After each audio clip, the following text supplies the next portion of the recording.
అందరికీ నమస్తే అండి. విజయసాయిరెడ్డి గారు రాజకీయాల నుంచి తప్పుకుంటున్నాను అని ఇందాకే ఒక సంచలన ప్రకటన చేశారు, ట్వీట్ చేశారు. సో ఇన్నాళ్ళు నన్ను ఆదరించిన వైఎస్ఆర్ కాంగ్రెస్ పార్టీకి 2 సార్లు రాజ్యసభ సభ్యుడిగా అవకాశం ఇచ్చిన జగన్మోహన్ రెడ్డి గారికి, నన్ను ప్రోత్సహించిన భారతమ్మ గారికి అందరికీ కూడా కృతజ్ఞతలు. పార్టీ కార్యకర్తలకు, నాయకులకు అందరికీ కూడా ధన్యవాదాలు చెప్తూ, భవిష్యత్ అంతా వ్యవసాయం చేసుకుంటాను.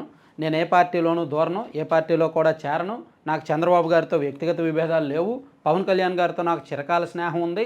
సో ఇవన్నీ చెప్తూ రాజకీయాల నుంచి తప్పుకుంటున్నానని చెప్పారనమాట. సో విజయసాయిరెడ్డి గారు ఉన్న పలంగా రాజకీయాల నుంచి తప్పుకుంటున్నాను అని బాంబు పేల్చడం వెనక బలమైన కారణాలు ఉన్నాయంటారా, లేవంటారా? ఒకసారి మీరు కామెంట్ చేయండి.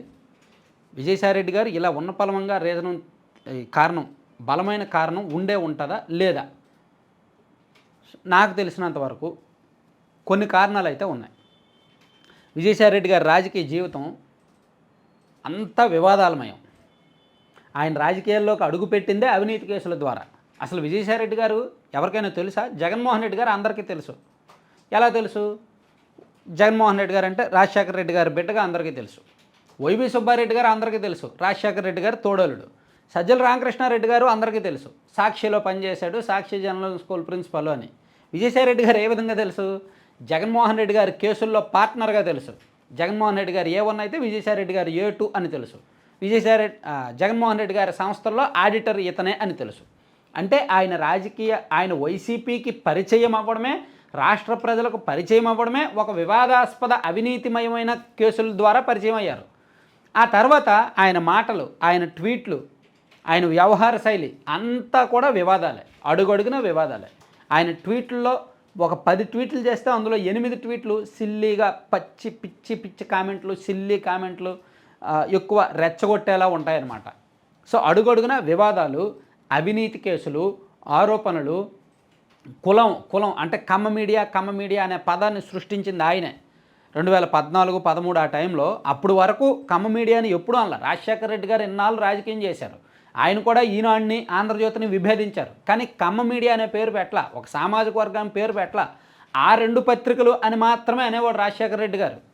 కానీ ఈయన కులాన్ని ఆపాదించాడు మీడియాకి. అలా కొన్ని cunning politics, caste politics, communal వ్యవహారాలు, వివాదాలు అనేకం సృష్టించాడు ఈయన. సో ఇన్ని చేసిన వ్యక్తి, ఇంత విపరీతమైన తెలివితేటలు ఉన్నాయి. మళ్ళీ మామూలు తెలివితేటలు కాదు. సీఏ, అసలైన సీఏ అంటే ఇలా ఉంటాడా అనిపిస్తుంది ఆయన తెలివితేటలు చూస్తే. సో ఆయన ఇప్పుడు ఉన్న పలంగా రాజకీయాల నుంచి తప్పుకోవడం, ఆ నిర్ణయం వెనక కొన్ని బలమైన కారణాలు ఉన్నాయి. అందులో ప్రధానమైన కారణం ఏంటంటే, ఇప్పుడు అరబిందో సంస్థ వాళ్ళ బంధువులది. సో వైసీపీ అధికారంలో ఉన్నప్పుడు అరబిందో సంస్థ అనేక వ్యవహారాల్లో తలదూర్చారు. సో వాళ్ళకి సంబంధించి ఢిల్లీ లిక్కర్ స్కామ్లో వాళ్ళ పాత్ర ఉంది, విజయసాయిరెడ్డి గారి బంధువుల పాత్ర ఉంది. అలాగే కాకినాడ పోర్టు అక్రమంగా కొనుగోలు వ్యవహారంలో వాళ్ళ పాత్ర ఉంది. అలాగే ఈ 108, 104 వాళ్ళకి భారీగా కాంట్రాక్టులు ఇచ్చి ముడుపులు ఇచ్చారు అనే వ్యవహారంలో వాళ్ళ పాత్ర ఉంది. ఈ 3 బయటకు వచ్చినవి మాత్రమే. బయటకు రాని వ్యవహారాలు ఇంకా చాలా ఉన్నాయి. అంతెందుకు, విజయసాయిరెడ్డి గారి కుమార్తె విశాఖపట్నం బీచ్లో అక్రమంగా ఏదో నిర్మాణం చేపడుతుంటే ఆ మధ్య హైకోర్టు ఆదేశాలతో నిర్మాణాన్ని కూల్చారు. అంటే వైసీపీ అధికారంలో ఉన్నప్పుడు ఈయన అన్ని రకాల ఆర్థిక వ్యవహారాల్లో, అవినీతి వ్యవహారాల్లో, చాలా వ్యవహారాల్లో తలదూర్చి ఆ పార్టీకి తలనొప్పిగా మారిన తర్వాతే ఆయన్ను విశాఖ ఇన్ఛార్జిగా తప్పించారు కదా. ఇవన్నీ జరిగినవే నేను చెప్తున్నా.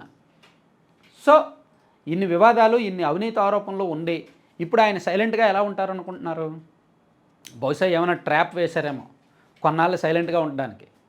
లేదా అరబిందో విషయంలో ఆయన కుటుంబం ఆయన మీద ప్రెజర్ ఉన్నమాట వాస్తవం, విపరీతమైన ఒత్తిడి ఉన్నమాట వాస్తవం. అరబిందో విషయంలో ఈడీ, సిఐడి కొంచెం డెప్త్గా వెళ్ళేసరికి, తీగ లాగేసరికి అనేక డొంకలు కదులుతున్నాయి. అవి కదలకుండా ఉండాలి అంటే విజయసాయిరెడ్డి గారు సైలెంట్గా ఉండాలి. యాక్టివ్ పాలిటిక్స్ చేయకపోవడం మంచిది. ఇంటర్నల్గా కాంప్రమైజ్ అవ్వాలి ఇతర పార్టీలతో.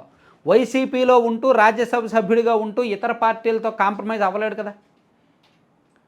సో ఇతర పార్టీలకు అంటే తను ఈ చేసిన వ్యవహారాన్ని కప్పిపుచ్చలేడు కదా. సో అందుకు తన రాజకీయం నేను వదులుకుంటాను, నా లావాదేవీలను వదిలేయండి అని బహుశా అడగడము, అది ఒకటి ఉండొచ్చు.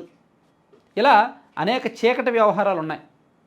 సో దాన్ని దాచిపెట్టడానికో, దాని నుంచి తప్పించుకోవడానికో విజయసాయిరెడ్డి గారు ఈ నిర్ణయం తీసుకున్నారు.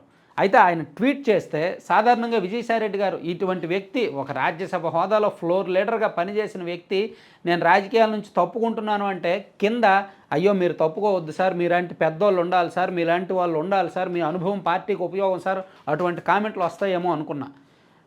ఒక 100లో 99 కామెంట్లు మంచి పని చేస్తున్నారు, సూపర్ మంచి పని చేస్తున్నారు, వెళ్ళిపోండి, మళ్ళీ రాజకీయాల్లోకి రావద్దు, సో మీరు మంచి డెసిషన్ తీసుకున్నారు, ఇన్నాళ్ళకు మంచి డెసిషన్ తీసుకున్నారు, అది ఇదని చెప్పి విపరీతంగా ఆయన్ను వేసుకుంటున్నారనమాట. సో ఆయన మీద ఎక్కడా సింపతి లేదు. ఇంత నిర్ణయం తీసుకున్నా ఆయన పట్ల పాజిటివ్ లేదు.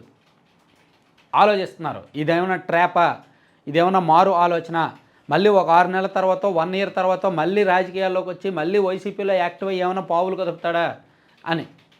ఎందుకంటే ఆయన రాజకీయ చరిత్ర అంతా, గత చరిత్ర అంతా అలాగే ఉందన్నమాట. ఈవెన్ వైసీపీ అధికారంలో ఉన్నప్పుడు కూడా ఆయనకు ఫుల్ పవర్స్ ఇచ్చినట్టే ఇచ్చి మళ్ళీ లాగేశారు. ఎందుకంటే ఆరోపణలు ఎక్కువ వస్తున్నాయి, చాలా విషయాల్లో ఇన్వాల్వ్ అవుతున్నారని.